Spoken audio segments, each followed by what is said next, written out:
Maharashtra state assembly elections आने वाले हैं अक्टूबर या नवंबर के आसपास पूरे महाराष्ट्र में।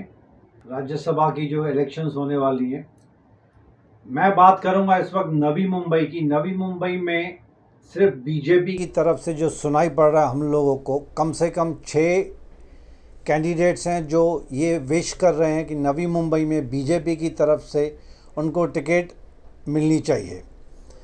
जो स्ट्रॉन्ग कंटेंडर्स हैं, यानी कि जो कैंडिडेट्स हैं, एक तो हैं हमारे honourable existing sitting MLA mister Ganesh Naik, a very strong and popular personality in Navi Mumbai. अभी जो हैं वो एरोली से ऑलरेडी सिटिंग एमएलए हैं। सीबीडी बेलापुर से अगेन एक पावरफुल लेडी हैं, आप सभी उनका नाम जानते हैं, मंदा मात्रे मैडम, काफ़ी पॉपुलर लेडी हैं, सीबीडी बेलापुर की सिटिंग एमएलए हैं। तीसरे कंटेंडर हैं जिन्होंने ऐलान कर दिया कि यस, अगर मुझे टिकट मिलेगी तो मैं भी लड़ूंगा बीजेपी की तरफ से। मैं सिर्फ बीजेपी की तरफ से ही बात कर रहा हूँ। अभी बीजेपी की तरफ से 6 कैंडिडेट्स रेडी हैं, एक्सपेक्ट कर रहे हैं। एक तो गणेश नायक साहब हैं, मंदा मात्रे मैडम है, तीसरे हैं mister Ramchandra Gharat.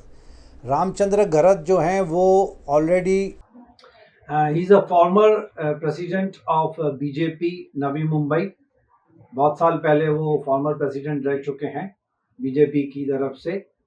And Ganesh नायक साहब के जो बेटे हैं संदीप नायक, वो भी एक्सपेक्ट कर रहे हैं कि उनको भी टिकट मिलेगी बीजेपी की तरफ से for MLA post, but for CBD Belapur area.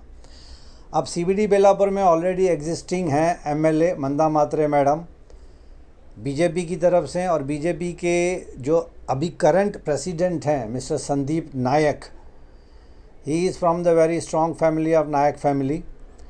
तो वो बीजेपी के प्रेसिडेंट हैं मिस्टर संदीप नायक। वो ऑल्सो इज़ ऑल्सो एक्सपेक्टिंग कि मुझे टिकट मिले ताकि मैं सीबीडी बेलापुर से एमएलए के कॉन्टेस्ट पे फाइट कर सकूं। तीसरे रामचंद्र घरत जो मैंने आपको बताया था। ये तो 4 नाम जो अभी पता चल गया सबको, दे ऑल आर एक्सपेक्टिंग। इसके अलावा 2 और 3 भी हैं जो अभी तक नाम सामने आए नहीं हैं, लेकिन उड़ते हुए खबर ये मिली है कि वो लोग भी चाहते हैं। तो टोटल 6 या 7 लोग सिर्फ बीजेपी की तरफ से खड़े रहना चाहते हैं नवी मुंबई की 2 सीट्स के लिए, एक सीबीडी बेलापुर, दूसरी है एरोली। अब दोस्तों सवाल ये पैदा हो रहा है यहाँ पे कि बीजेपी की तरफ से 2 टिकट्स तो ऑलरेडी हैं, 2 सीट्स, मंदा मात्रे सीबीडी बेलापुर की एंड गणेश नायक साहब एरोली से। अब शिवसेना के जो एकनाथ शिंदे हैं, जो existing chief minister of Maharashtra, उनका भी काफ़ी होल्ड है अलायंस पार्टी में महाराष्ट्र में।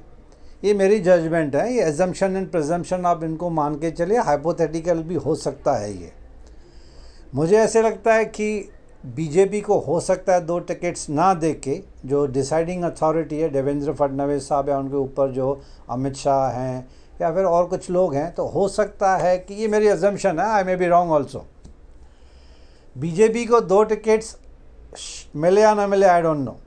बट सामने से जो शिवसेना के जो बंदे खड़े होंगे वो भी तो चाहेंगे ना कि हमें भी नवी मुंबई में एक सीट मिले, एक टिकट मिले। क्योंकि इसमें ध्यान से देखिए कि नवी मुंबई को लग के पनवेल में ऑलरेडी मिस्टर प्रशांत ठाकुर हैं, he is again from BJP. तो ये जो टोटल बेल्ट है, एरोली बीजेपी की तरफ से है गणेश नायक, सीबीडी बेलापुर मंदा मात्रे हैं अगेन बीजेपी, थोड़ा और आगे जाएंगे पनवेल में प्रशांत ठाकुर अगेन बीजेपी। तो क्या एकनाथ शिंदे की शिवसेना ये मानने के लिए रेडी हो जाएगी कि ये पूरी की पूरी बेल्ट बीजेपी के हवाले हो जाए? पहले वाली सिचुएशन अलग थी, I am talking about 2024 election, जो अभी अक्टूबर नवंबर में 99% हो ही जाएगा, इसकी ऐलान हो जाएगा, इसकी एग्जैक्ट डेट्स आ जाएंगी। मेरा ये जजमेंट है कि शायद हो सकता है इन 3 में से, एरोली, बेलापुर और पनवेल, इन तीनों में से हो सकता है एक तो कम से कम मुझे लगता है एकनाथ शिंदे कैसे भी करके ले ही लेंगे। शिवसेना का भी काफ़ी स्ट्रांग होल्ड है। अब ये देखना है कि जो महाराष्ट्र इलेक्शन होने वाली है, since I am from Navi Mumbai, तो I will talk about Navi Mumbai only, ज़्यादातर नॉलेज हमारा इस पे, ध्यान इस पे जा रहा है। इतने सारे स्ट्रॉन्ग कंटेंडर्स बैठे हुए हैं। अभी आप दोस्तों ध्यान से सुनिए, ये सिचुएशन 2019 में अलग थी, 2020-24 में NCP has divided into 2, NCP के दो टुकड़े हो गए हैं, बोलना भी अच्छा नहीं लगता लेकिन fact is a fact. Divide हो गए एनसीपी, अजीत पवार साहब ने अलग ही बना ली है। फिर शिवसेना में एकनाथ शिंदे साहब ने अलग शिवसेना बना ली। उद्धव ठाकरे साहब की जो शिवसेना थी उनको अभी यूबीटी शिवसेना कहा जाता है, एक्चुअल शिवसेना तो इनके पास चली गई। अब देखिए 6 या 7 बड़ी बड़ी पार्टीज़ जिनको अंडर एस्टिमेट किया गया था उन्होंने भी कमाल करके दिखा दिया लोकसभा इलेक्शंस 2024 में। तो मॉरल ऑफ द स्टोरी इस कि आप किसी को भी अंडर एस्टिमेट नहीं कर सकते हो। बीजेपी सबसे बड़ी पार्टी मानी जाती है महाराष्ट्र में। देन शिवसेना उद्धव ठाकरे की, शिवसेना एकनाथ शिंदे की, एनसीपी शरद पवार की, एनसीपी अजीत पवार की। एमएनएस का मानना है, राज ठाकरे साहब ने भी डायरेक्टली इनडायरेक्टली ऐलान कर दिया है, अनाउंसमेंट कर दिया है कि ये बार इस 2024 महाराष्ट्र इलेक्शन में भी वो कम से कम 200-250 के आसपास सीट्स पे लड़ाई करेंगे। अब फाइनल डिसीजन शायद आया नहीं है कि वो बीजेपी को सपोर्ट करेंगे बाहर से अंदर से। The picture is not very clear. Again Raj Thackeray is very popular and very strong candidate माना जाता है राज ठाकरे। और महाराष्ट्र में कांग्रेस भी है, बहुत ही स्ट्रॉन्ग है। किसी ज़माने में कांग्रेस का भी होल्ड हुआ करता था महाराष्ट्र के ऊपर, तो कांग्रेस भी अभी उन्होंने भी लोकसभा 2024 में प्रूव कर दिया है कि they are coming back in action. तो कांग्रेस को भी नज़रअंदाज नहीं किया जा सकता है। Congress is also very strong party इन महाराष्ट्र। तो ये जो 6-7 स्ट्रॉन्ग पार्टीज़ आपस में लड़ाई करेंगी तो मुझे लगता है वोटर तो ऑलरेडी कन्फ्यूज़्ड है ही। आई रिपीट, वोटर जो है ऑलरेडी कन्फ्यूज़्ड है। एंड अनफॉर्चुनेटली क्या होता है आजकल, जो लोग कहते हैं कि यार हमने इसको वोट दे दिया, इलेक्शन के बाद रिज़ल्ट आने के बाद जिसने पार्टी चेंज करके वो वहाँ चला गया, तो ये ब्रीच ऑफ ट्रस्ट मानते हैं वोटर्स लोग।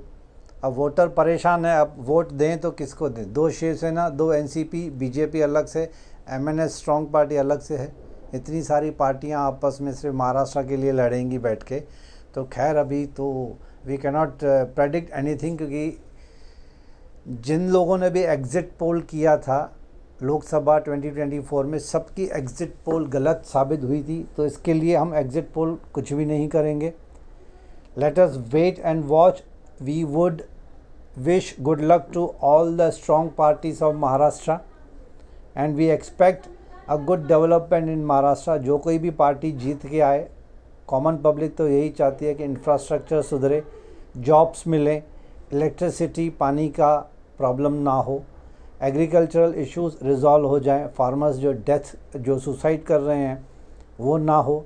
तो इन शॉर्ट जो कॉमन इंसान की जो एक ख्वाहिश है, एक एक्सपेक्टेशन है, वो बेसिक रोटी कपड़ा और मकान ही होता है। तो चलिए दोस्तों, इसी टॉपिक पे, इसी सब्जेक्ट पे I will take a leave from you. बहुत जल्द वापस आपसे मुलाकात होगी। I am Jitendra Tawar Malani of Tony, news TV channel head.